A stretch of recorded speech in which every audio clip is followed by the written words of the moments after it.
నూజివీడు డివిజన్లో పనిచేస్తున్నాను. నిన్న చైతన్య చెక్కపల్లి స్కూల్లో ఒక విద్యార్థిని కొట్టినటువంటి సంఘటన మీద ఉపాధ్యాయుడికి, కాలేజీ ప్రిన్సిపాల్కి, అలాగే తల్లిదండ్రులను సంప్రదించి సమగ్ర సమాచారాన్ని తీసుకోవడం జరుగుతుంది. ఈ సమగ్ర సమాచారాన్ని మొత్తాన్ని కూడా జిల్లా అధికారులకు పంపించి వాళ్ళ యొక్క ఆదేశాల ప్రకారంగా వారికి ఆ చర్యలు తీసుకోబడుతుంది. ప్రస్తుతం పాపని ప్రాథమిక చికిత్స ముసునూరులో చేయించి అక్కడ నుంచి నూజివీడు ప్రభుత్వ హాస్పిటల్కి పంపించడం జరిగింది. డాక్టర్ గారి యొక్క సలహాల మేరకు విజయవాడ ప్రభుత్వ ఆసుపత్రికి పంపించారు. ప్రస్తుతం ఉదయం నుంచి వివిధ రకాల టెస్టులు నిర్వహించబడుతుంది. ఆ టెస్ట్ రిపోర్ట్ వచ్చిన తర్వాత పాప ఆరోగ్య పరిస్థితిని గురించి వివరించవలసి ఉన్నది.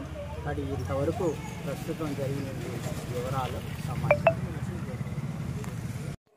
చెప్తాలి. వ్యాన్ నుంచి వస్తుంది, వలసపల్లి మాది. వ్యాన్ చెక్కపల్లిలో పంపిస్తున్నాం. చైతన్య స్కూలు వ్యాన్ ఎక్కువ వస్తుంటే ఏడుతుంది. ఏంట్రా ఏడుతున్నాం అంటే నాకు కొట్టాడు సారా అని చెప్పింది.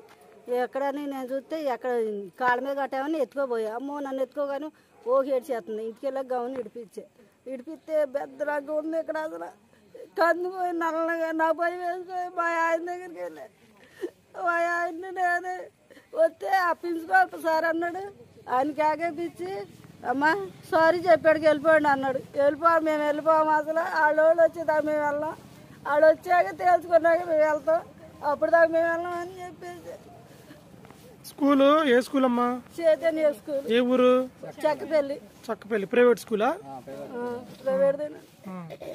ఈ రోజు వెళ్ళింది ఆ క్లాస్కి. పాప ఏ క్లాస్ చదువుతుంది? ఎల్కేజీ. మీదే ఊరు? పాపదే ఊరు? అన్నవారు అండి. అమ్మమ్మ వాళ్ళ దగ్గర ఉంటుంది పాప. స్కూల్కి చక్కపల్లి చైతన్య స్కూల్లో జాయిన్ చేశారు. ఈరోజు స్కూల్కి వెళ్ళింది. మరి ఆ ప్రిన్సిపల్ గారు ఏమన్నారు అడిగితే? సారీ చెప్పాడు అమ్మ వెళ్ళిపోండి అన్నాడు. మా ఇద్దరిని మేము వెళ్ళాం అని నేను అక్కడే కూర్చొని ఉండా. సాగుకొట్టి సారీ అని చెబితే సరిపోయిందా అయ్యా? పిల్లల్ని సాగుకొట్టి ఇష్టం వచ్చి ఆడికి 4 సంవత్సరాల పిల్లోళ్ళు ఏం చదవట్లేదని పిల్లోళ్ళని అవసరం సాగు కొడుతున్నారు. అదే వాళ్ళ పిల్లోళ్ళు ఇంట్లోకి వెళ్ళి సాగు కొట్టి సారీ అని చెప్పి వెళ్ళిపోతే ఆయన ఊరుకుంటాడా? మాట్లాడకుండా ఊరుకుంటాడా? ఆ పసికి పెట్టి ఏం చేసిందని గొడ్డును వదినట్టు ఆ బిడ్డను వదడా కొట్టిన ఊకురు పోతే ఏం చేస్తారు? వాంతులు కూడా నా బిడ్డ నా అవసరం కొట్టి కొండ పెట్టాడు. చదవట్లేదని ఆట కొట్టారు.